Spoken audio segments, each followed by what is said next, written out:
We knew that the tariffs were going to be rolled out, but we didn't know the extent of them. And I think everyone was shocked by how extensive and high they were overall. 34%, for example, for China. And you just know how many things are made in China. Go to your local Walmart and, everybody knows. And that's on top of, according to like the mainstream press, it's on top of 20% that already exists for Chinese products. So that would be 54.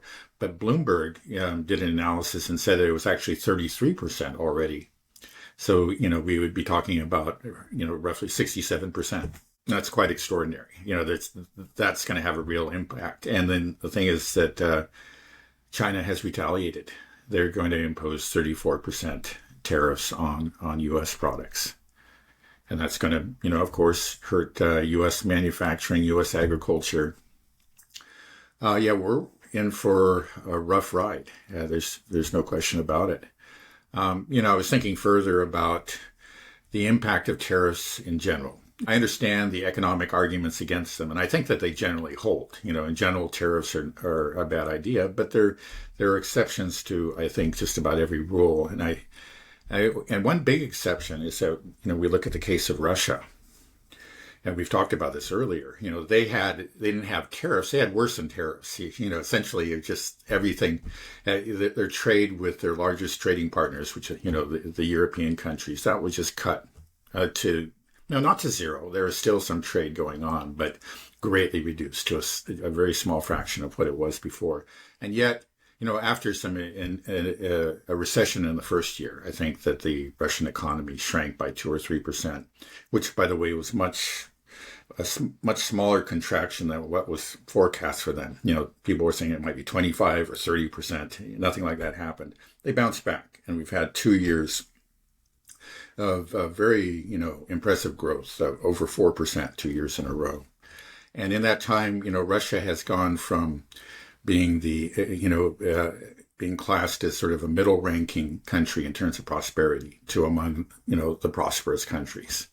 I think we're talking about that recently. Yeah, the Russians are, according to almost every measure, they're not quite as prosperous as, let's say, Western Europeans and Americans and Japanese, but they're actually not far behind. They're right below them, like the rung below them, and then they're ahead of just about the rest, entire rest of the world. So, Russia is a prosperous country, by global standards, and has become more prosperous since these sanctions were imposed.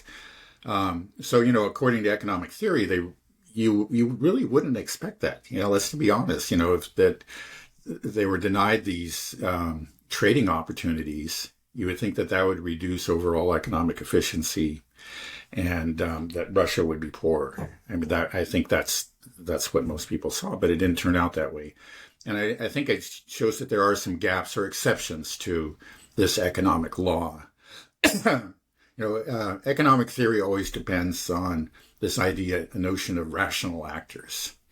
But the thing is, human beings really aren't entirely rational. And just looking at the case of Russia, I think there was something of an inferiority complex, an assumption that European products were better, and then there's the desire to associate yourself with the West, and so people bought products that weren't necessarily better than, let's say, Chinese products or products that Russia could produce themselves, but they did. But when that was denied them, I think, first of all, it's important to understand, like, when this came out, this was imposed by foreign countries. So that's, maybe a difference between Russia's case and the American case. So, and it became clear to everyone right away. It's like, oh man, there's not going to be any trade with these people for a long time. So investors looked at that and made a decision. This is our opportunity.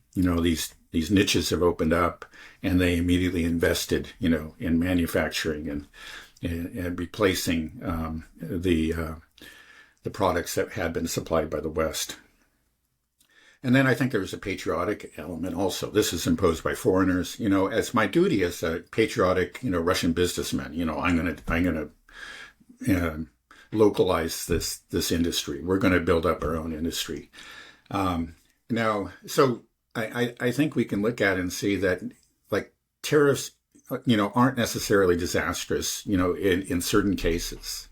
I think we just have to admit that looking at the Russian case. But the problem with Trump's tariffs is, okay, that first of all, they've been announced by Trump.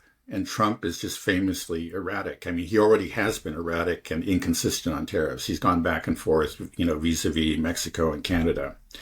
And like in the case of the Russians, we're always, our heads are spinning because he says this and then he contradicts himself the next day.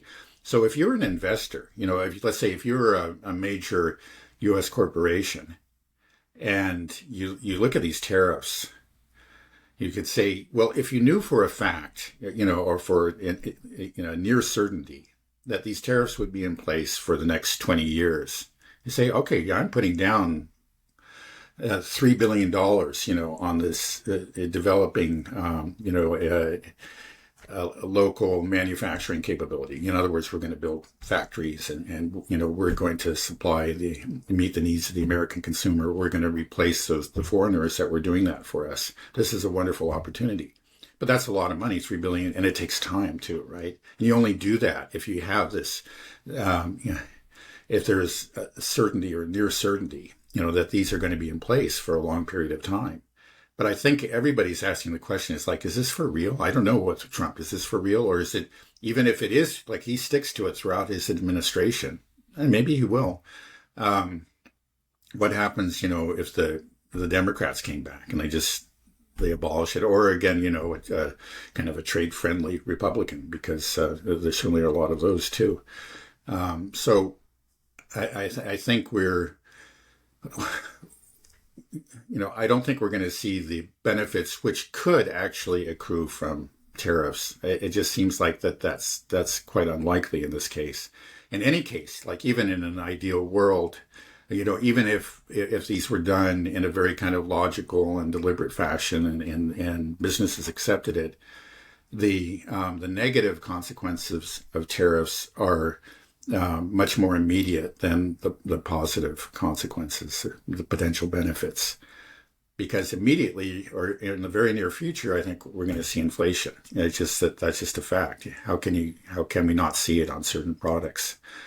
Maybe some of these products can eventually be produced locally at close to the same cost, but that's going to take years in many cases. I don't think it's going to be as fast as it was in Russia. Even in Russia, it took a year or longer to do it.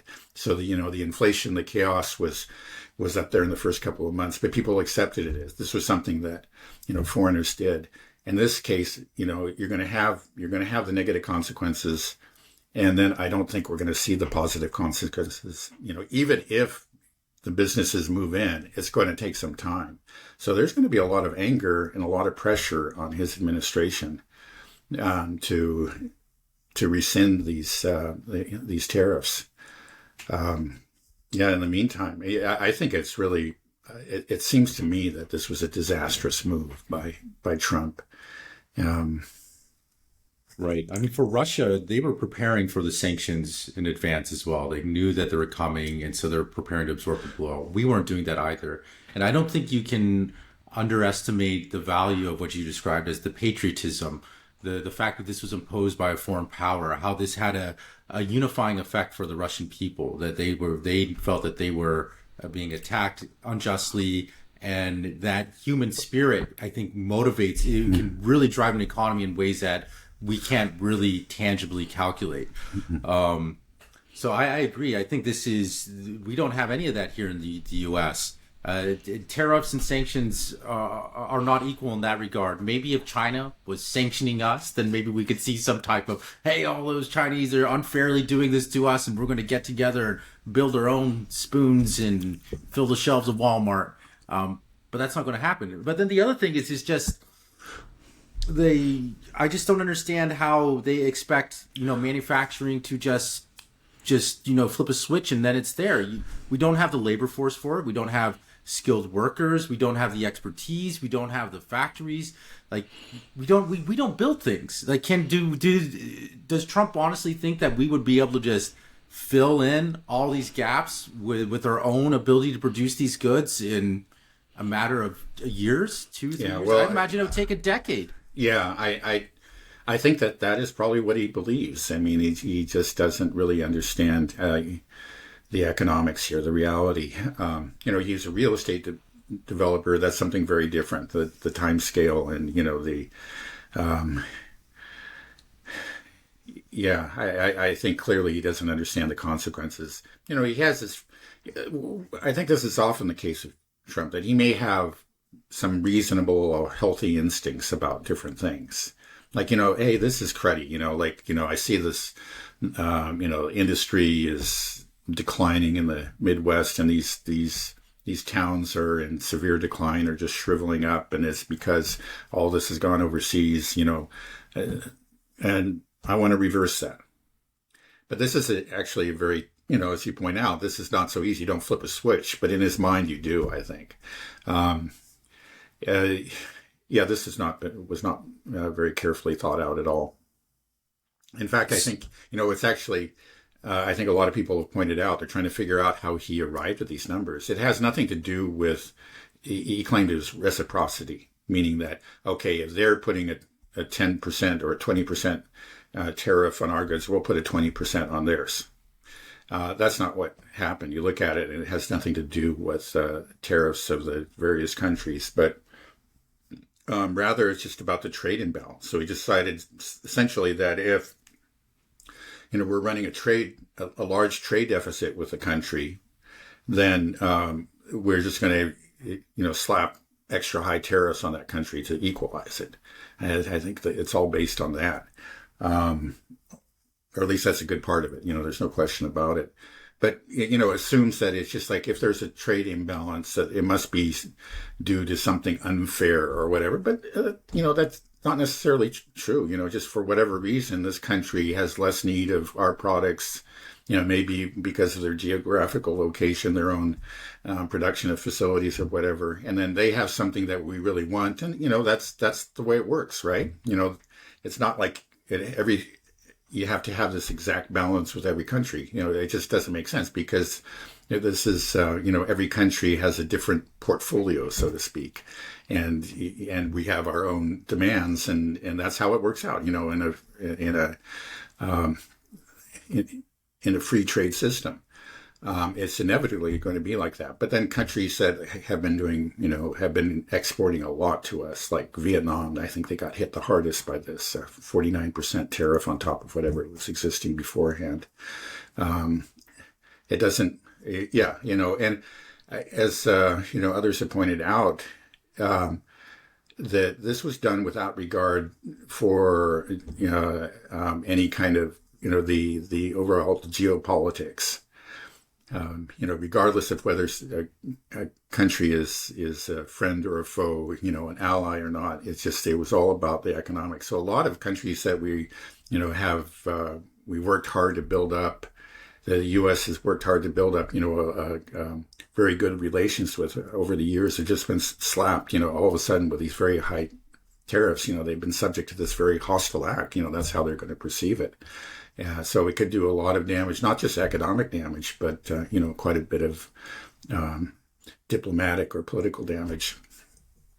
Okay, so how bad are we talking? Are we talking Mao Zedong's Great Leap Forward bad? Or are we talking like Biden's Build Back Better bad? I mean, I would say, it's not going to be anything like the Great Leap Forward.